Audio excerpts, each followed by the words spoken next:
Hey, Norlene, thank you for joining in today's interview. How are you doing today? I'm good. How are you today? Doing good as well. Thank you for asking. So, before we proceed, can you give a brief introduction about yourself? Okay, I'd like to say thank you so much for giving me the opportunity to introduce myself. My name is Nolene Mujuru, and I live in Maryland. That's where I'm based. And I graduated with my honors degree in 2017. My first job was as a business analyst, where I was putting together business analysis documents, and I used to work hand in hand with BI developers. We used to use different tools, and one of the tools they used was the Tableau tool, and it really fascinated me. I did my research on it and ended up shadowing in some of the projects that they did. Yeah, and I was so keen in learning this tool that I took some tutorials, and once I understood the Tableau, the tool itself, I then applied for a Tableau job, and I cracked the interview, and that's how I got into the Tableau industry. Okay, That's great. yeah, So, since how many years you're working as a Tableau developer now? for 4 years now. 4 years. So, what was the initial version of Tableau you started working with, and what is the current version that you're working? Okay, I started working with the Tableau 2019.1 version when I started Tableau. And the Mhm. current version I'm working with right now is the 2022.3 version. Awesome. So, what all major changes have you observed in these two versions so far, which has helped you in your projects, maybe? Okay, I noticed there's the data guide a tool. There's the data guide feature that's there. It helps me understand the data more on my when I use a new data source. It helps me to understand the data more. So that's the new feature that's there, the data guide feature. Okay. Any other feature besides data guide that has helped you? So far, that's the one that I normally work with, and the one that has made great impact in my work. Awesome. So, can you explain the last project that you did? What were your roles and responsibilities? What was the domain of work? Everything related to that project. Okay, the last project that I did was I was in the finance domain, whereby I was given an analytic project Mhm. because before I've done a prototype project, but this particular one was an analytic project whereby we're just given a data source, and we had to come up with the KPIs for the finance for this company here. So the KPIs that we came up with was basically the user wanted to understand why people have been leaving the bank. It was a banking institution that we're dealing with.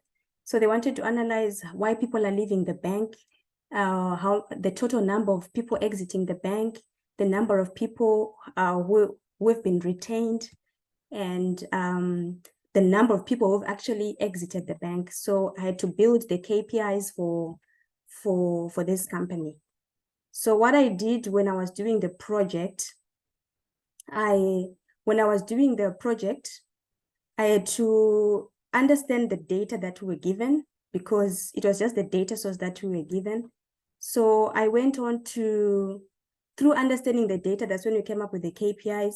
And then we had to come up with like visuals, how we're going to do it. And then we had to get the sign off.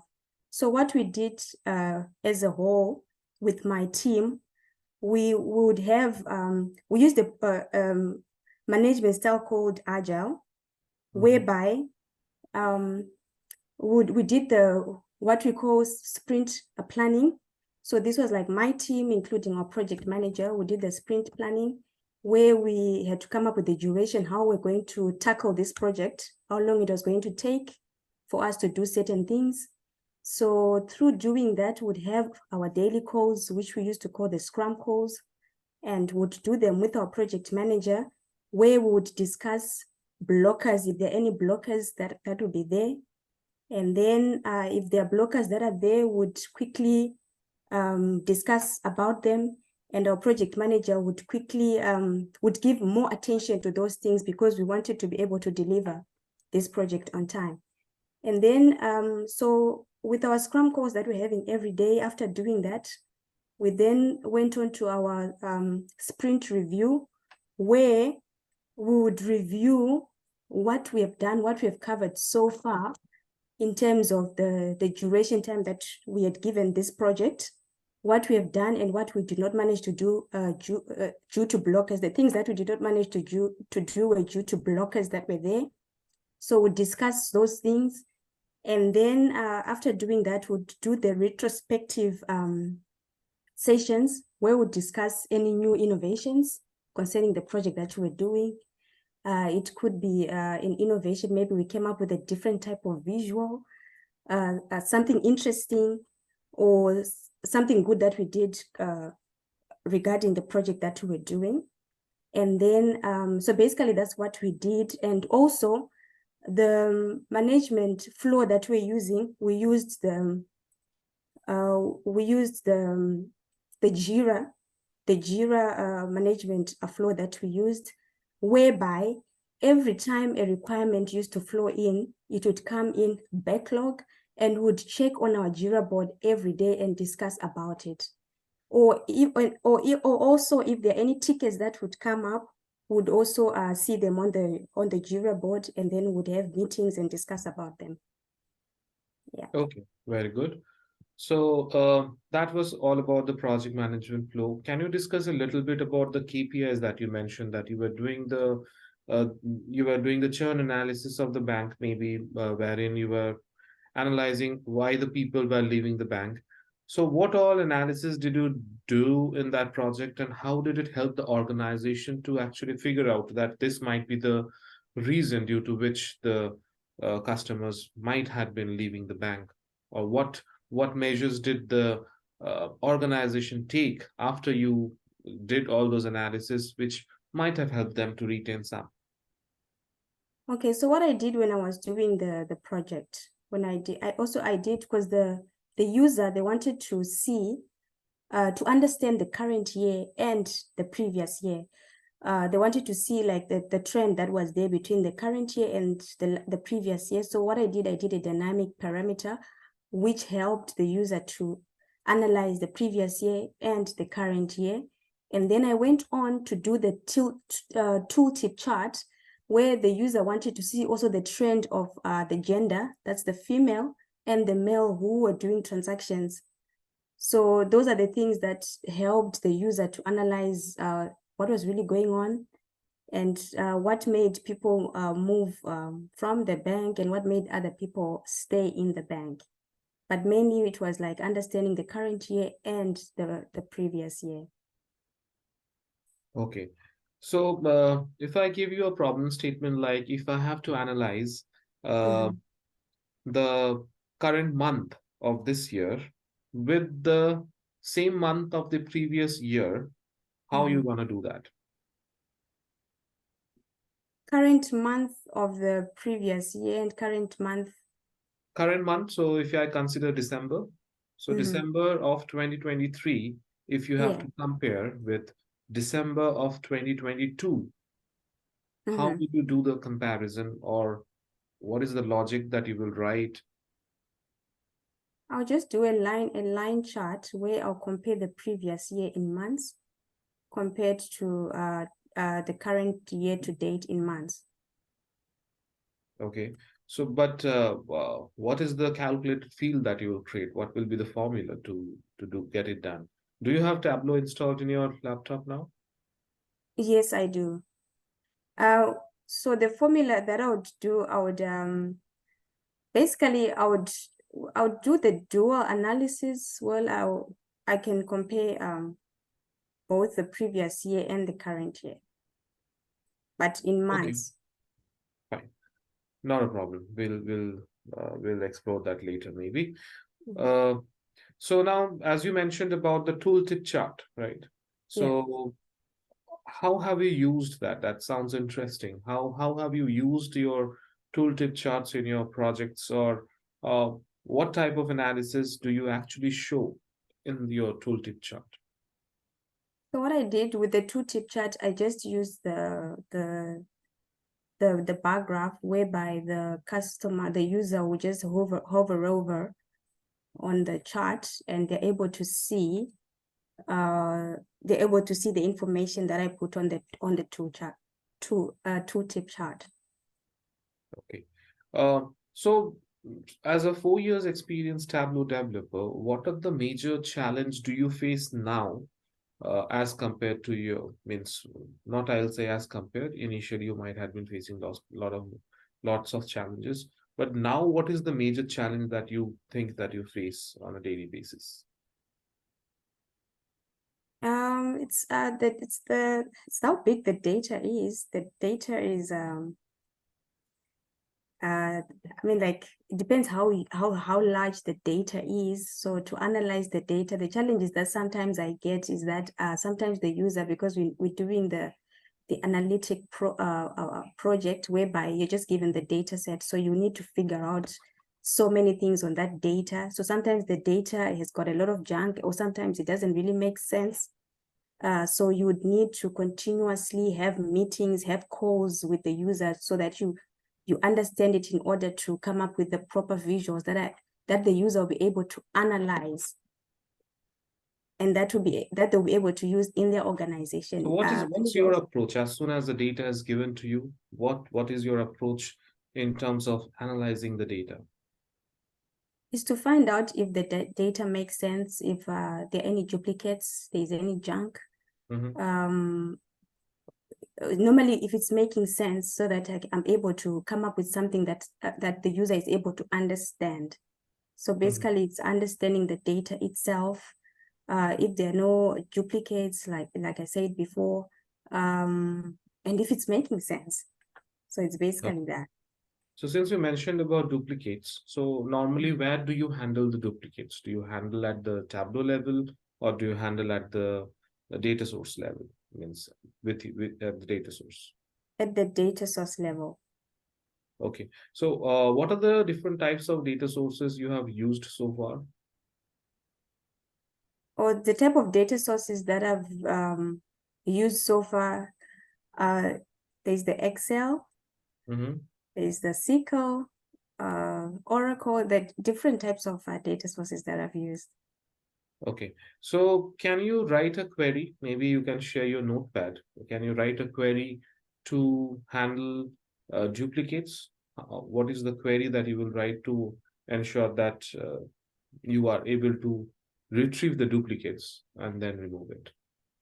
And I just try to say it because the laptop that I'm using, I'm unable to like type it. But if it's a query that I'm supposed to write, I can say, for example, the employee select star from EMP, select star from select star from select star. So no need to tell the query. Tell me the approach. Means what functions or features of SQL maybe you will use to. I'll use the distinct one. Okay. Yes. Besides distinct, if you have to figure it out. If I have to figure it out, besides distinct, you mean like in SQL, or maybe when I'm on the Excel sheet? In SQL. Okay, I Excel can is not even a database. It's just a file where we can store data. It is not considered as a database. Yeah, I think I'll just use the distinct, or yeah, I think the distinct. Okay, I think you can explore that later. So normally, or what is the maximum volume of data that you have handled so far? I'm not sure on that.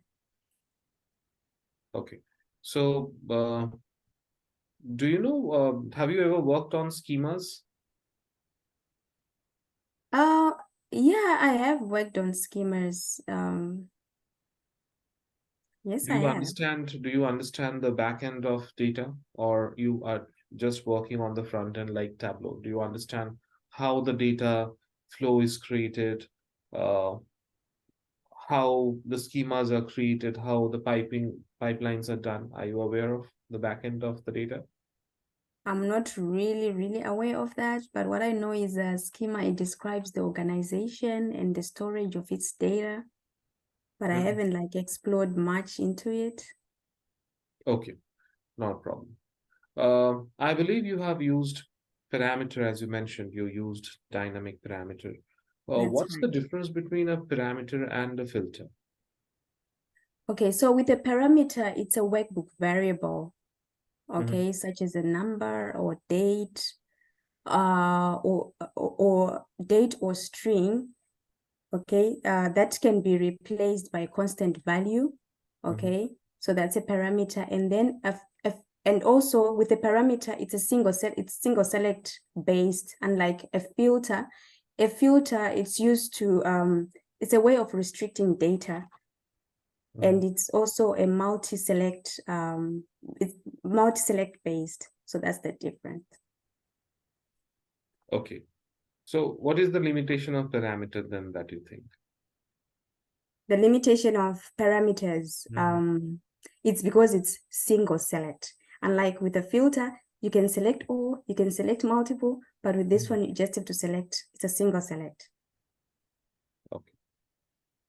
So let's talk about a little bit about the performance optimization of dashboards. So normally, how do you achieve the performance optimization? Okay, so what I do, I try performance optimization. How I try to achieve it is by the use of containers. Mhm, So I use containers, and then I try to remove the containers that I do not want to use. mhm. It helps with performance optimization. And I also try to use custom charts, unlike some other charts that take up a lot of time. And yeah, that's what I normally use. And also in terms of I use numbers and booleans instead of strings, so it helps with performance optimization. How do you normally check your performance? Means how do you analyze that? How do you figure out that your performance of your dashboards are not that great? Okay, I go on the performance recording where Mhm. I check the record performance. Normally when the speed is about 10, it's not so good. So normally when it's 8, that is when it's okay. On the server side, have you ever checked how the Say it performance? again. On the server, on the Tableau server, have you ever done any sort of checks to figure out how it is performing on the server? No, I haven't checked on the saver, but I've checked on Tableau. Okay, fine. So, I believe that you used to publish your reports as well after your development phase is over. So, what is the process that your organization generally follows in terms of publishing the reports? We published through the desktop publish. Yeah. On which servers at first? Do you directly publish it on the production, or do you have a development or a QA server before that? What's the We process? have a team. We have a team that does that. Okay, there is a separate team to publish the reports on the server. Yes. Okay, fine. Do you know what is empty extract? Empty extract. Mhm. No, I'm not aware of that. Okay. Can you explain the order of operation of filters in Tableau? Okay, the order of operation is we start off with the extract, and then data source, and then we go on to the extract, and then the data source, and then the context filters. We go into the dimension, we go into the measures, and then the calculated field. Mhm. Yeah. So what's the difference between a context filter and a data source filter? So with a context filter, it is a context filter is an independent filter Mhm. whereby it creates a table. It creates a temporary table okay, for this particular filter, and other filters will be applied on this filter, like the dimension filter or the measure filter. They are this one is an independent, and then the other ones, the dependent ones, they applied on it. Okay. And then, sorry, you asked the other one. Which one did you Data ask? source filter. How does it differ from a data source filter? Okay, with a data source. So now with the context filter, it is a filter for that particular sheet. And then a data source filter, it's for the whole workbook. That's the difference. Okay. So I believe you have started using relationship, right? Yeah.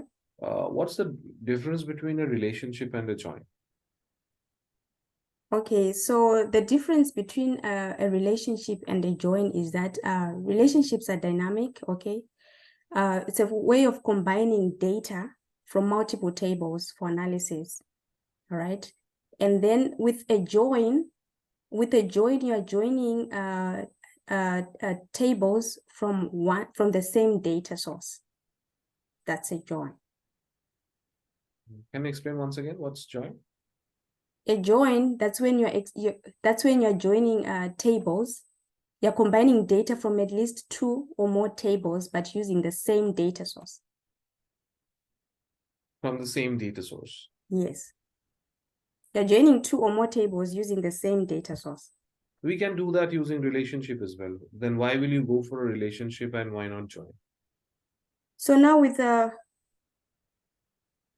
relationships,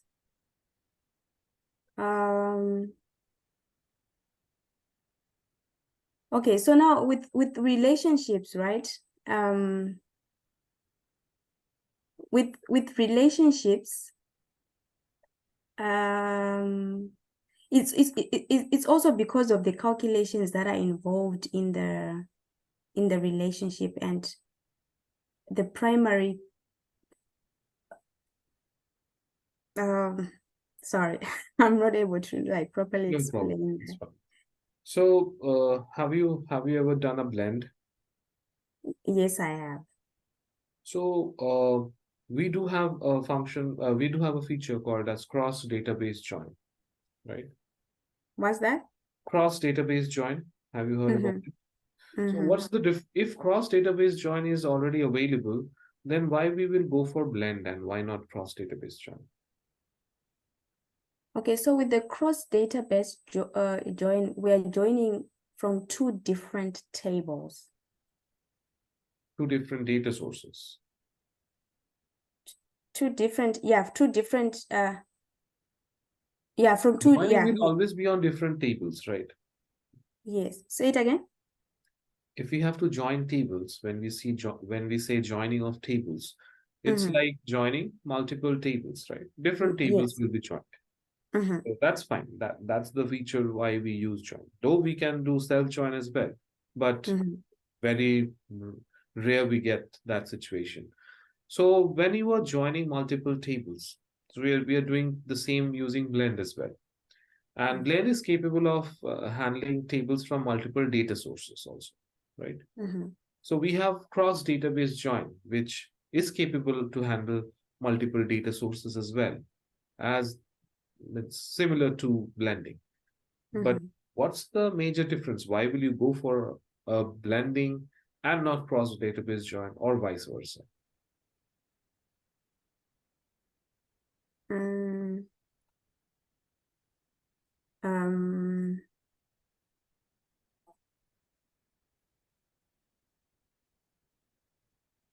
Okay, I think I'm not so sure how to answer that one. Okay, no problem. I think you can Yeah. answer that.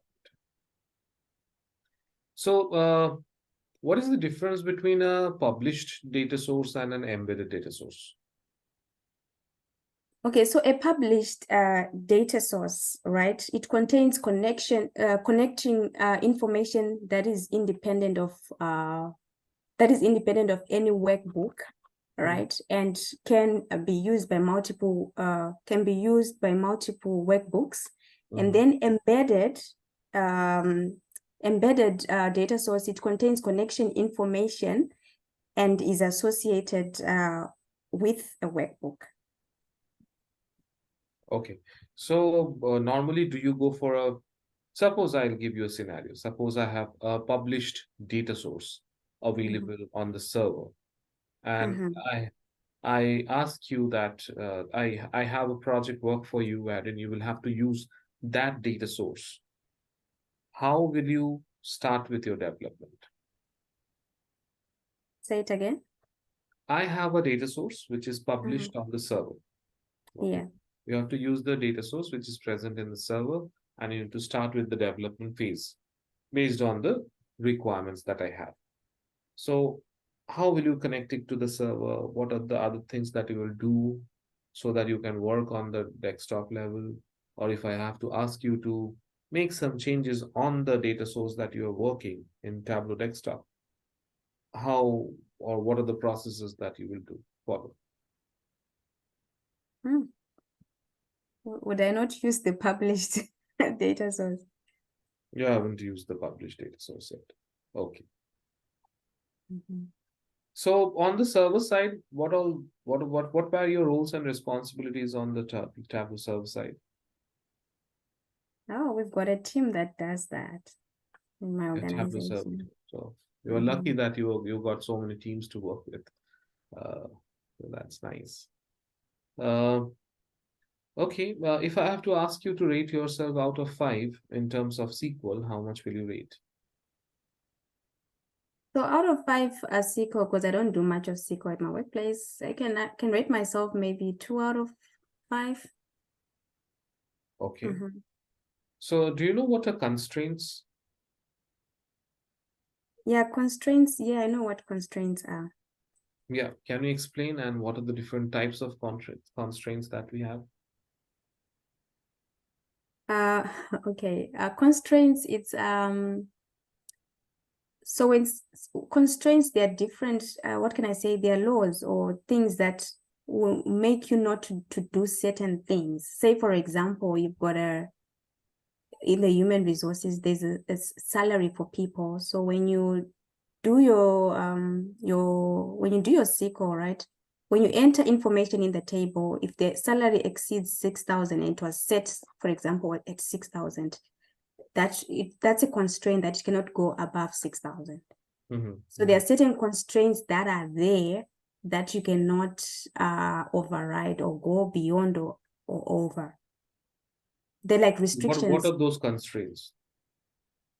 Sort of like What are the boundaries. different types of constraints that SQL offers? My questions. Oh, okay. The constraints, we've got the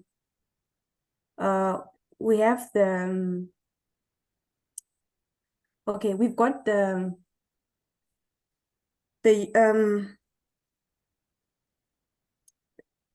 null constraints. Null, okay. Yeah, null constraints. We've got the oh, sorry, I'm just forgetting them. But yeah, we've got the I'm forgetting them, but I know them. Okay. Do you know what is index?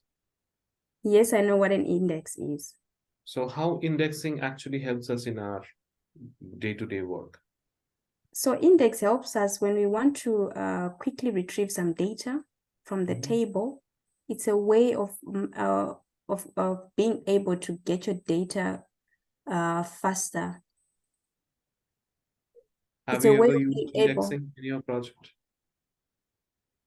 Unfortunately, I did not use indexing, but I know how it works. It's like when you want to retrieve data faster, you use an index. So have you ever written custom SQL queries in Tableau? Yes, like the basic customer, SQL, just to check when I'm checking some information to make sure that it tallies with what I have. The basic ones. No, the custom SQL queries means when you have to connect it to the tables. Sometimes we go for custom SQL queries, in fact, directly connecting our workbook to the source. Have you ever used custom SQL queries in Tableau? No. You have not used. Okay. So, if I have to ask you to join three tables, Mm-hmm. can you write the query in the chats window maybe? Yeah. The select statement for 3. Mm-hmm. Yeah, I can. Okay, so let me share my screen. I'll give you one problem statement. Okay.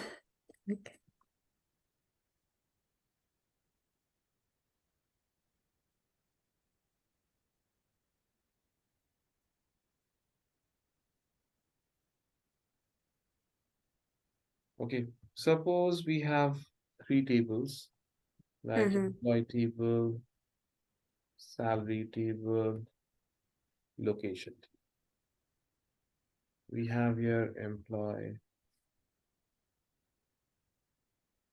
ID, name, employee ID, salary, and employee ID. Oops,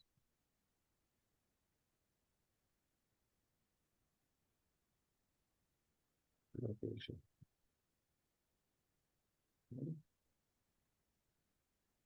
So you have to join these three tables, employee, salary, and location. And you need to give an output where it will show like employee ID, name, Mm-hmm. salary, location. Easy one. Can you write this query? Let me try. Am I able to write? You can write in the chats window if you want to. Oh, okay.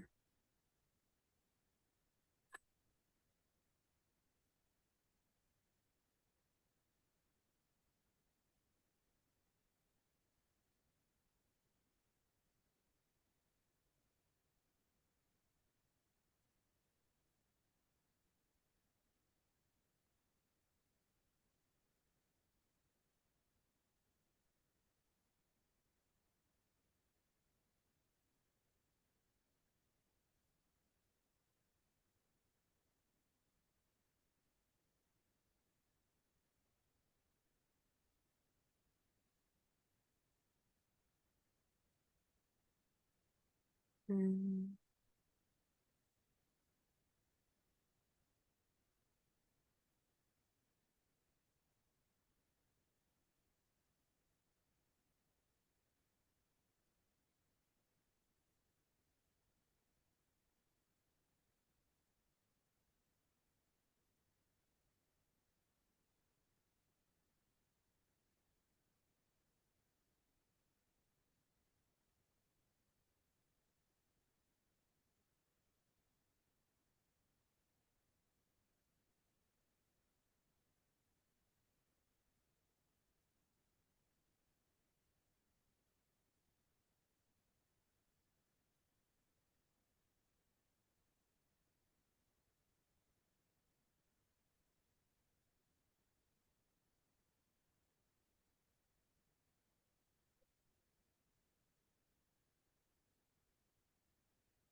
I'm not sure if I did it the correct way.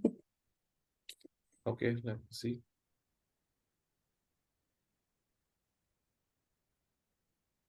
No, but how will it combine all this and come? You have just To written be a honest, select statement, but where is the, how will you combine? How will SQL know that there is a combination that is required to be done between these three tables? These are three tables, right? Yeah, there are 3 tables. I'm forgetting how like the correct select statement, to be honest. Mhm. What is the concept that we need to use? Okay, it's fine that you are not able to write the query, but can you tell me the approach? Oh, okay. Are we okay? We can use Mhm. the join. Yeah, can you write now? Oh, I've forgotten how I'm supposed to do it, but yeah, we use the join. Okay, if you have forgotten the syntax, how to write a join? Yeah. Okay, fine. Okay, if you forget the syntax, you won't be able to do. Okay, cool, no problem. Let me stop sharing. What is the difference between a clustered and a non-clustered index? I'm not so sure about that one. Okay. Uh, what is the difference between where and having? Okay, so with where, it's a filter which filters as a single, like a single rows, and then having it filters a group. That's the difference. Having filters a group. Okay. Yes. Where filters a single what? Okay, it filters for single records, and yeah, and then the having it filters for a group of records. Okay, fine. So my final question will be, where do you see yourself in the next 5 years of time?